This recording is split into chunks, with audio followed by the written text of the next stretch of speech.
Si te has preguntado qué pasa cuando un chico estadounidense se vuelve una leyenda fuera de la ley, tan temido que las autoridades supuestamente soldaron su celda, este es tu viaje. Lo llamaban Dog el Matón, por razones que harían que incluso los criminales más duros se apartaran cuando él caminaba por Megasar Shashra, el patio de San Quentin.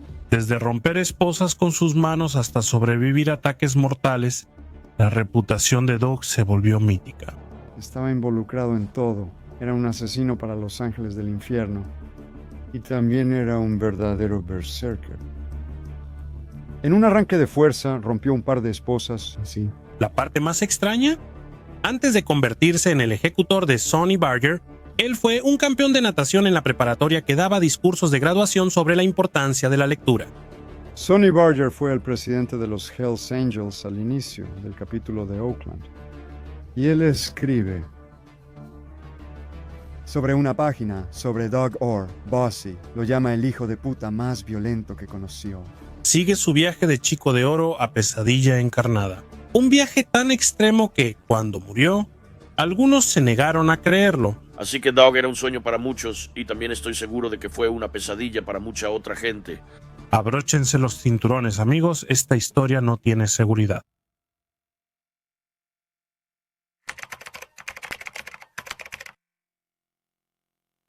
Antes de ser Doug el Matón, Douglas Flynn Orr Jr. solo era otro niño en Selma, California.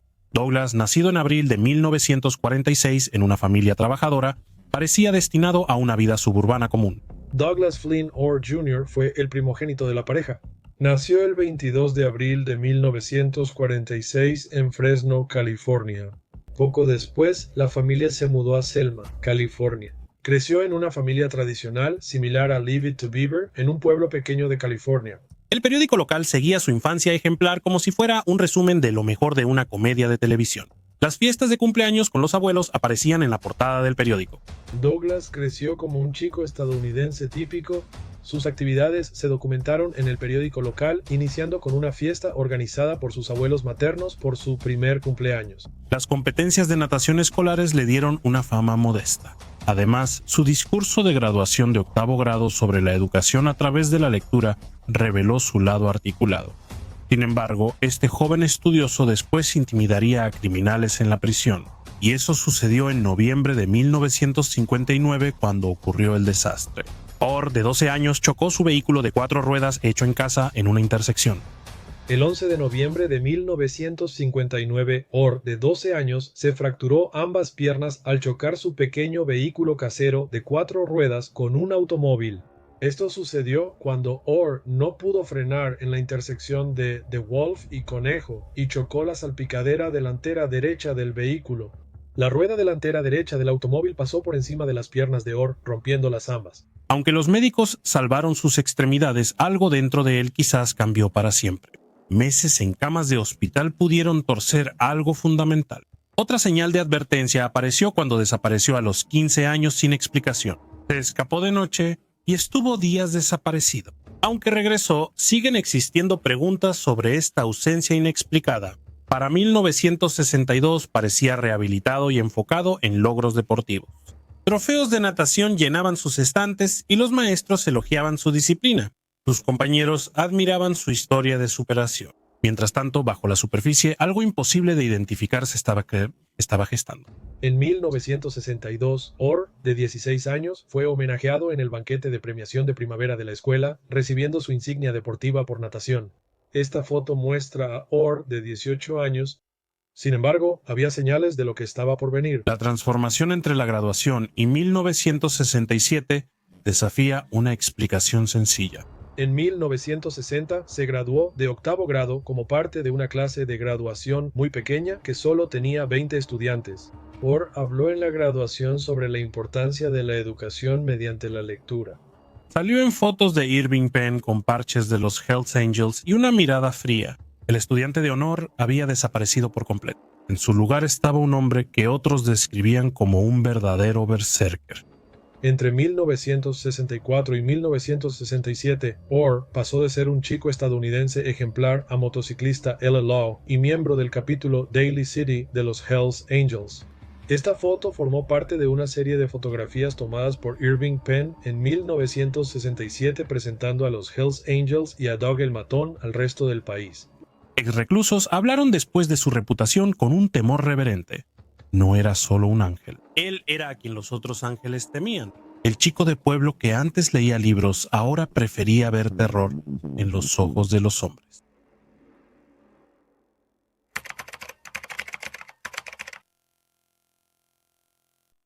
La caída de Doug en la infamia se aceleró con la precisión de una Harley bien afinada. En julio de 1967, fue arrestado por primera vez durante una parada de tráfico rutinaria. El oficial revisó su silenciador y su espejo. Luego descubrió marihuana en los bolsillos de Doug. El 27 de julio de 1967, Orr fue detenido por la policía de Los Altos durante una parada rutinaria para revisar el silenciador y el retrovisor de su motocicleta. Cuando el oficial verificó su nombre, se descubrió una orden de arresto pendiente contra Orr por una infracción al Código de Vehículos. Cuando los oficiales registraron a Orr, encontraron 2 bolsas de plástico en uno de sus bolsillos que contenían marihuana. Sin embargo, esta ofensa apenas insinuaba lo que vendría después. Los meses de otoño trajeron problemas crecientes y cargos criminales acumulándose. Durante un fin de semana en la cárcel de San Mateo, los guardias hallaron estimulantes en una revisión. También notaron su nuevo tatuaje de los ángeles del infierno en el pecho. Irónicamente, este anuncio ambulante del terror apenas se estaba comenzando. Diciembre de 1967 fue cuando cometió su primer delito violento registrado. Atacó con un bate de béisbol a manifestantes contra la guerra en la Universidad Estatal de San José. Su acompañante sostenía una tubería de metal azulado. Dadas las conexiones militares de muchos ángeles, veían a los manifestantes como enemigos antipatrióticos. Aún así, golpear a civiles difícilmente calificaba como un servicio patriótico. Al año siguiente, Doug pensó que la cárcel no era emocionante sin mordidas de perro. En el único salón de billar topless de Redwood City, un establecimiento cuya mera existencia ya generaba preguntas, estalló el caos en el estacionamiento. Doug golpeó a un alguacil por la espalda durante la pelea. El oficial respondió presentándole a Doug a su compañero peludo. Los perros policía no toleran ataques sorpresa a sus entrenadores. Entre los golpes de macana y el trabajo dental del perro, Doug sufrió una mano rota. A pesar de esta dolorosa lección, siguió siendo un aprendiz lento en cuanto a encuentros con la policía. En enero de 1969 ocurrió su acto de violencia más escalofriante hasta entonces. Después de una disputa trivial de tráfico, Doug y otros ángeles siguieron a Earl Hudson, de 21 años, hasta su casa. El 29 de enero de 1969, Earl Hudson, de 21 años, vio un auto de ángeles en una intersección. Los ángeles le hicieron una seña obscena a Hudson, quien respondió igual. Luego condujo hasta su casa, olvidándose del incidente hasta unos minutos después. Los ángeles lo siguieron a su casa y golpearon la puerta, exigiendo entrar. La esposa de Hudson se ocultó temblando en un closet. Mientras tanto, los ángeles derribaron la puerta con una eficiencia aterradora. Mientras Hudson intentaba escapar por la cerca del patio trasero, alguien, supuestamente Doug, le disparó a quemarropa con una escopeta. Hudson salió corriendo por la puerta trasera cuando los ángeles finalmente derribaron la puerta, pero atraparon a Hudson cuando intentaba saltar una cerca. Los ángeles empezaron a llevarlo de regreso a la casa cuando le dispararon por la espalda a corta distancia con una escopeta. Más tarde, los cirujanos le sacaron 47 perdigones del cuerpo a Hudson. También le extrajeron la vesícula biliar y partes de varios órganos. Sorprendentemente, Hudson sobrevivió para identificar a su atacante. Hudson fue llevado al hospital Hermanos Alexium en estado crítico. Los cirujanos tuvieron que extirpar la vesícula biliar de Hudson y partes de su intestino grueso, hígado y estómago. Le extrajeron 47 perdigones del cuerpo. En la retorcida economía de la violencia fuera de la ley, esto calificaba como un trabajo mal hecho. Doug no pudo silenciar a su víctima para siempre. La policía rápidamente allanó 4 lugares frecuentados por los ángeles buscando a Doug el Matón. Lo encontraron en Menlo Park, aparentemente sin preocuparse por los cargos de intento de asesinato. Quizá creía que su creciente reputación le daba inmunidad ante las consecuencias, o bien simplemente carecía de la imaginación para considerar que su libertad podría terminar.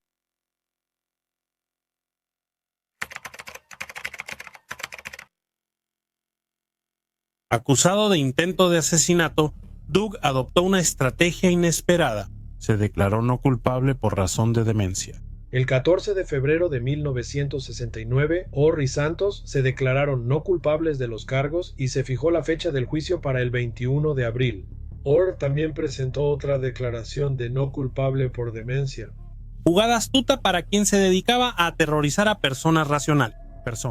Aún así, los tribunales tomaron en serio su declaración.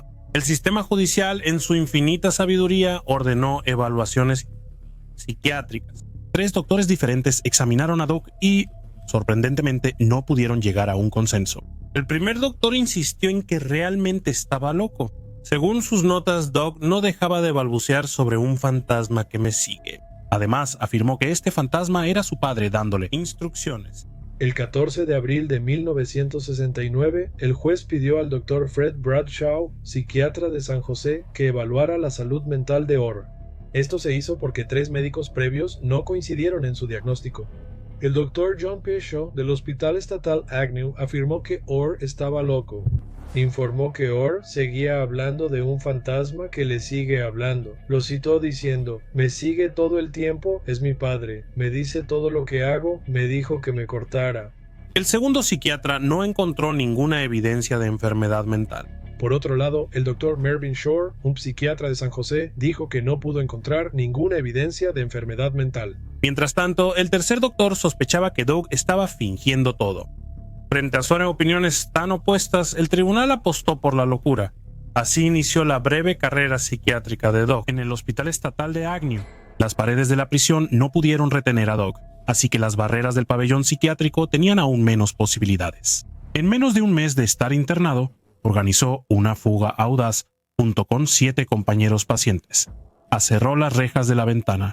Se deslizaron por una tubería de desagüe como bomberos desquiciados. 5 fugitivos se rindieron rápido, pero Doug desapareció. El folclore de Los Ángeles del Infierno añade dramatismo a esta fuga. Según el propio Sonny Barger, un equipo de rescate del club ayudó a Doug a escapar. El rumor esto es lo que Sonny Barger me dijo personalmente. El grupo de muchachos fue del club al hospital o la instalación donde él estaba. Lo sacaron y así es como comenzó su leyenda. Su motivación era que el hospital había programado tratamientos de electrochoque para él. Algunos susurraban sobre posibles planes de lobotomía. Él estaba en una sala psiquiátrica y estaba recibiendo tratamientos de choque por orden judicial, y en el horizonte se hablaba de una posible lobotomía. Ya fuera verdad o exageración, la historia aumentó la reputación de Doug como alguien más grande que la vida durante sus 3 meses prófugo. Aparentemente, Doug extrañaba a su perro. La policía sospechaba que irrumpió en la Sociedad Protectora de Animales para recuperar a su pastor alemán blanco. Solo Doug arriesgaría ser capturado de nuevo por la compañía de un perro. Sus prioridades, al igual que su estado mental, seguían siendo únicamente suyas. Su libertad terminó el 10 de octubre de 1969, cuando la policía lo atrapó devolviendo un auto prestado. En su posesión tenía una pistola calibre .38 y un boleto de ida a Vancouver. Lo arrestaron por delito grave y posesión de un arma de fuego. Volvió al sistema federal y esa noche fue la última vez que vi a Doug con vida. El plan de escape internacional reveló que Doug entendía la gravedad de su situación. Desafortunadamente para él, esa comprensión llegó 3 meses demasiado tarde. El tribunal, ya completamente cansado de las payasadas de Doug, realizó una segunda audiencia de cordura. Esta vez, los jueces determinaron que había estado perfectamente cuerdo al dispararle a Hudson. Su destino quedó sellado después de la condena. Recibió sentencias consecutivas que sumaban potencialmente 19 años. Justo antes de cumplir 24 años, Doug entró por las imponentes puertas de San Quentin. Detrás de ellas lo esperaba un nuevo capítulo, donde sus talentos particulares encontrarían su expresión más auténtica.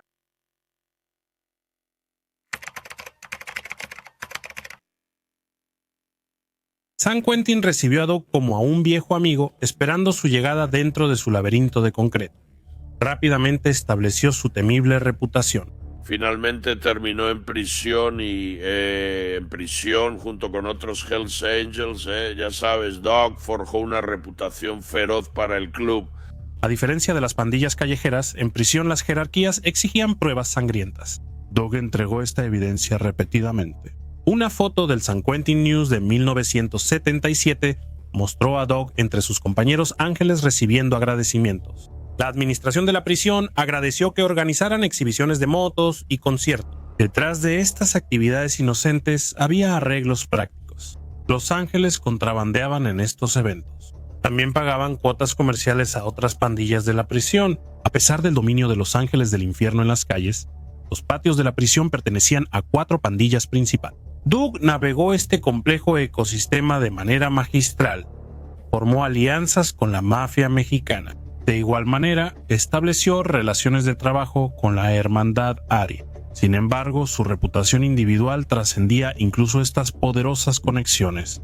Y ya sabes, nos hicimos amigos de otras pandillas de la prisión, aunque los ángeles del infierno no eran una pandilla de prisión, ya sabes, eran vigilados por las autoridades de la prisión, se hicieron amigos de la Hermandad Aria,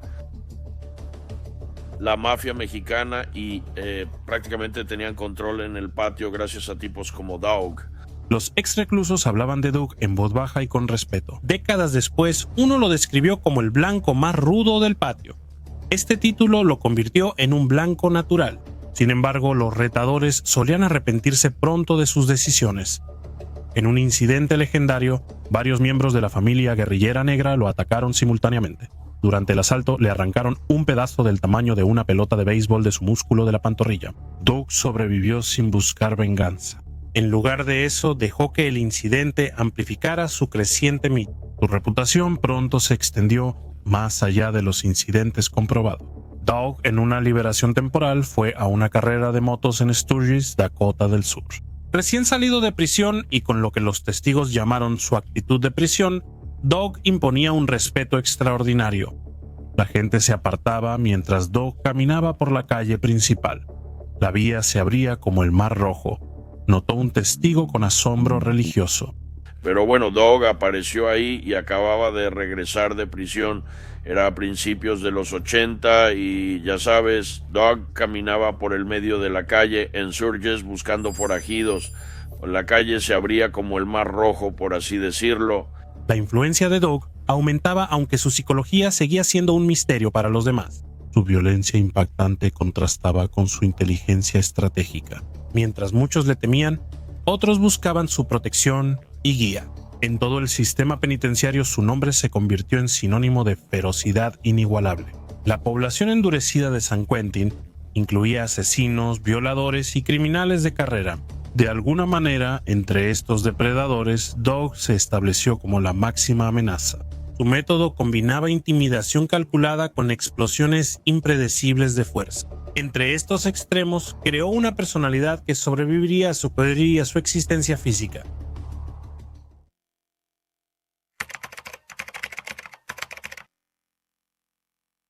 En 1985, Doug obtuvo libertad condicional y se estableció en Oakland. Su nueva residencia estaba justo enfrente de la casa de Sonny Barger. Además, se transfirió de Daly City al capítulo de Oakland. Este movimiento lo posicionó en el centro de poder del club. La libertad resultó ser fugaz para un hombre con los hábitos de Doug. El FBI lanzó la Operación Rough Rider. Ese mes, su redada nacional apuntó a las operaciones de drogas de Los Ángeles del Infierno. 125 arrestos interrumpieron las actividades del club en todo Estados Unidos. Cuando las autoridades allanaron la casa de Doug, descubrieron un arma de fuego en su camioneta, dado su historial delictivo. Este descubrimiento garantizó su regreso a prisión. El juez federal lo sentenció a 6 años. Doug se dirigió al penitenciario federal de Lewisburg en Pensilvania. Tras estos muros, viejos hábitos resurgieron con consecuencias mortales. Según Jorge Christie, Doug se volvió adicto a la heroína, algo común entre reclusos de larga duración. ¿Sabes lo que pasó después de eso? Creó una gran controversia en el club. Ya sabes, Doug, supongo que lo describiré. Doug tenía una adicción, por así decirlo, y algunos de los muchachos también. No se suponía que debían hacerlo. No se suponía que usaran heroína ni agujas, pero ya sabes, los tipos en prisión hacían prácticamente lo que querían, y especialmente a alguien como Doug. ¿Cómo le vas a decir a Doug qué hacer? Él iba a hacer lo que quisiera. ¿Quién se atrevería a enfrentar a Doug por violaciones de las reglas? El 26 de junio de 1986, la leyenda terminó sin ceremonias en una celda de prisión. Doug tuvo una sobredosis solo, sin testigos ni ayuda. No hubo conspiraciones ni planes de asesinato. En cambio, el hombre que aterrorizó a los criminales más duros de California murió por veneno autoadministrado. Pero Doug tuvo una sobredosis en su celda solo. No hubo nada sospechoso en eso. Nunca sentimos que fuera una trampa o una dosis letal, ni nada por el estilo, así que esto abrió la puerta a una gran controversia. La noticia de su muerte desató un acalorado debate dentro de la organización de los Ángeles del Infierno. La facción que seguía las reglas se oponía a darle un funeral apropiado. Citaban su violación de las reglas del club contra la heroína. Sin embargo, otros argumentaban que sus contribuciones superaban sus transgresiones. Sabes, había una facción en el club que era estricta, ya sabes, los que seguían las reglas, y ellos no querían que Doug tuviera ese funeral de los Ángeles del Infierno. El humor acompañaba al dolor en estas discusiones. Algunos decían en broma que aprobaron el funeral por miedo a que Doug no estuviera muerto y regresara buscando venganza contra quienes no le dieron respeto.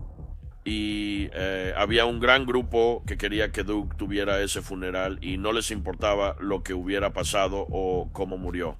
Y al final, ya sabes, Doug tuvo su funeral, tal vez porque si Doug realmente no estaba muerto, quizá había gente que tenía miedo de ir en su contra. No sé, era como una broma dentro del club. El 7 de agosto de 1986, Doug fue sepultado en el cementerio Evergreen de Oakland. En lugar de unirse a la población general, recibió un espacio en un área reservada para los ángeles caídos. Con apenas 40 años, su leyenda ya había superado su vida. Los rumores persistieron mucho después de su entierro. Algunos creían que las autoridades federales habían fingido su muerte. Estas teorías de conspiración afirmaban que estaba encerrado en una celda en Colorado con la puerta soldada. Historias tan fantásticas revelaban el impacto psicológico de Doug más que cualquier realidad. Christie resumió perfectamente el legado de Doug. Así que Doug fue un sueño para muchos, y también estoy seguro de que fue una pesadilla para mucha otra gente. El campeón de natación de un pequeño pueblo había completado su transformación en un ícono fuera de la ley. Su nombre resonaría en el folclore criminal durante décadas por venir.